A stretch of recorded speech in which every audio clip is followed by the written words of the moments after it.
संजय जी, क्या like minded party हैं आप कांग्रेस पार्टी के साथ? मैं ये नहीं कह रही हूँ कि राहुल गांधी का नेतृत्व आपको स्वीकार है या नहीं, लेकिन क्या आम आदमी पार्टी और Congress party like minded party बन सकती है? क्या कॉमन मिनिमम प्रोग्राम एक बन सकता है? क्या अगर ऐसी स्थिति बने कि विपक्षी पार्टियां जोड़कर बीजेपी को रोक सकती हैं, आम आदमी पार्टी कांग्रेस का साथ देगी? देखिए, ये फैसला तो यहाँ टीवी चैनल के कार्यक्रम में मैं नहीं ले सकता। ये तो हमारी पार्टी का नेतृत्व तय करेगा। कुछ मुद्दे सुशील जी ने उठाए हैं। पहली बात तो उन्होंने कहा कि ये कह दिया जाए कि अडानी को कहीं व्यापार की छूट किसी राज्य में नहीं दी जाएगी। ये बात मैं नहीं कह रहा हूं। अगर कोई व्यापारी है, व्यापार करे। आपने उसके साथ क्या किया? 2014 में अडानी की संपत्ति थी 37,000 करोड़, 2018 में हुई 59,000 करोड़, 2020 में हुई 2.5 लाख करोड़, 2022 में हो गई 13.5 लाख करोड़। एक ही व्यक्ति को हिंदुस्तान का सारा व्यापार आप सौंपते जा रहे हैं। यह आपकी अर्थव्यवस्था का मॉडल है और इस पे सवाल नहीं उठेगा। आपने एयरपोर्ट दे दिया, रेल दे दिया, सेल। आप राष्ट्रवाद की बात कर रहे हैं, चीन और पाकिस्तान की बात कर रहे हैं। क्या भारत के प्रधानमंत्री के नेतृत्व में अभी तक भारत इतना मजबूत नहीं हो पाया? आप दिन रात भारत की जनता को चीन पाकिस्तान से डराते रहते हैं।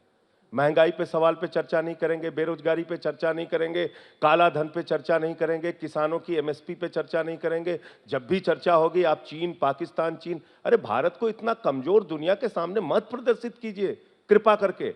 राष्ट्र को आप कमजोर कर रहे हैं मान्यवर। आपने भारत को इस हालत में पहुंचा दिया। आपका राष्ट्रवाद क्या है? आप कहते हैं भारत माता की जय, हम भारत की रेल बेचेंगे। भारत माता की जय, हम steel authority of India limited बेचेंगे। भारत माता की जय, हम कोल इंडिया बेचेंगे। भारत माता की जय, हम बीपीसीएल बेचेंगे। भारत माता की जय भारत की संपत्तियां बेच के नहीं होगा। भारत माता की जय भारत की संपत्तियां बढ़ाने से होगा। संपत्ति बढ़ाने वाले सपूत कहलाते हैं। आप तो 6.5 लाख करोड़ रुपए का, भारत की एक अद्भुत सरकार है अंजना जी, जो अपने बजट में 6.5 लाख करोड़ रुपए का प्रावधान रखती है डिसइन्वेस्टमेंट का। यानी भारत की सरकारी कंपनियों और सरकारी संपत्तियों को 6.5 लाख करोड़ की संपत्तियों को बेचने का बाकायदा प्रावधान रखा है इन लोगों ने। और ये बताते हैं सीना ठोक के कि अब एफसीआई बिक गई, अब ये सड़क बिक गई, अब ये बिजली बेच दिया, अब ये पानी बेच दिया, अब ये स्टेडियम बेच दिया। तो ये आपका राष्ट्रवाद है?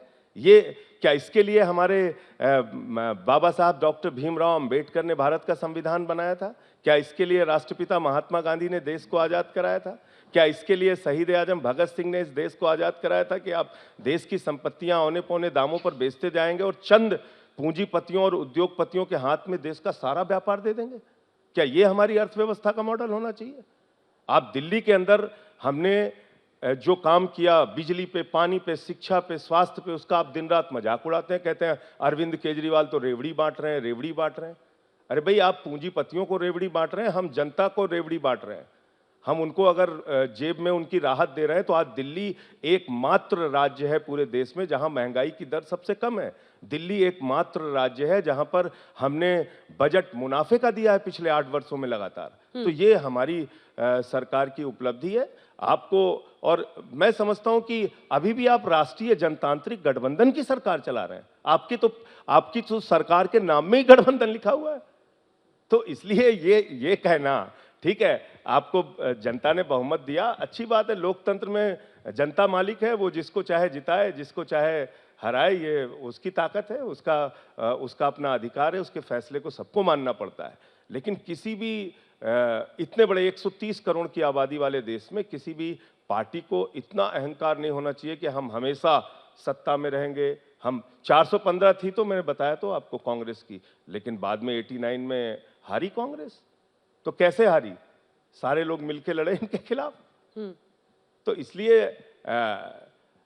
जो सवाल है उस पर जवाब दीजिए, वो ज्यादा ठीक रहेगा। महंगाई, बेरोजगारी, किसानी, इस देश के व्यापार का क्या हुआ, काला धन का क्या हुआ, इन सवालों पे जवाब दीजिए, उस पे चुनाव लड़िए जो आपके मुद्दे हैं।